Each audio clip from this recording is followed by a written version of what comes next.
Welcome everyone to a new episode of Soccer Examiner. I'm Victor, and today we'll all be predicting the games. First match is Slovakia versus Paraguay.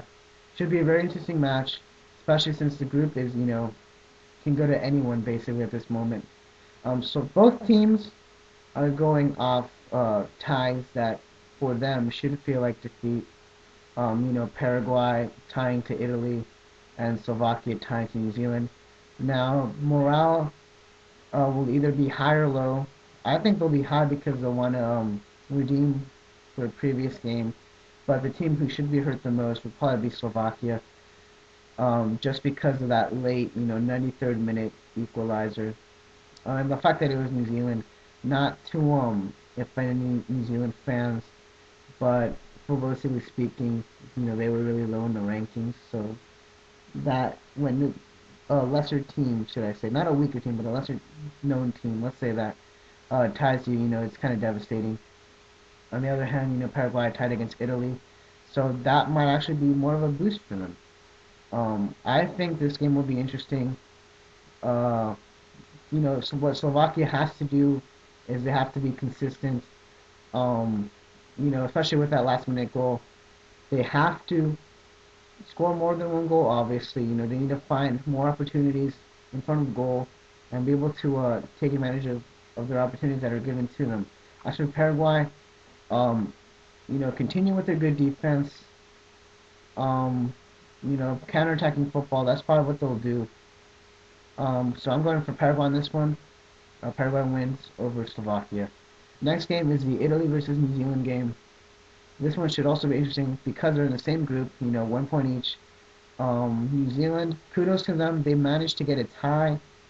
To be honest, I like the way they played, but it was, this is a bigger team now. This is Italy, reigning world champions, so that may be uh, will be harder for them.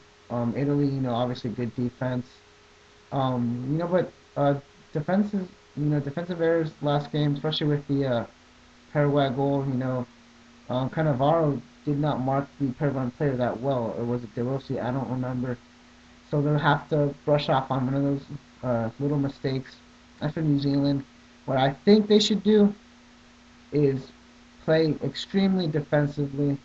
They Their main goal, at least for me, what I would do is I would shut the back of the goal and go for the tie. And then on a set piece, try to score that goal. Because Italy will punish you, especially if you start going up front. They'll get you with the counterattack, and that's what New Zealand doesn't want. So I would play more defensively and hope for a good set piece and score the goal from there. And, just play for the tie. Just play for the tie. The last game is the Brazil.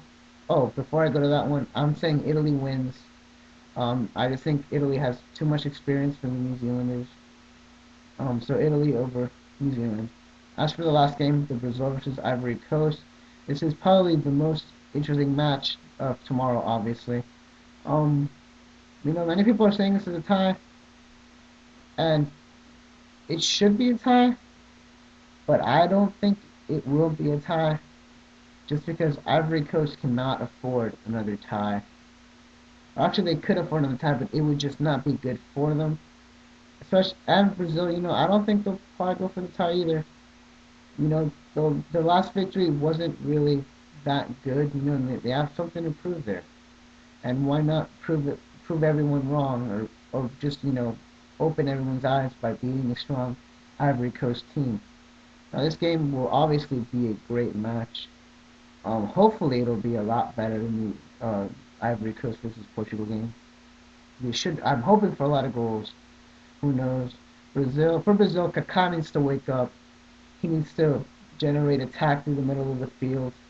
And as for Ivory Coast, I hope Didier Drogba starts, because after he came onto the field, Ivory Coast's game just went straight up. So I'm actually going. You know what? What the heck? Everyone's going for a tie. Why not? I go for the tie.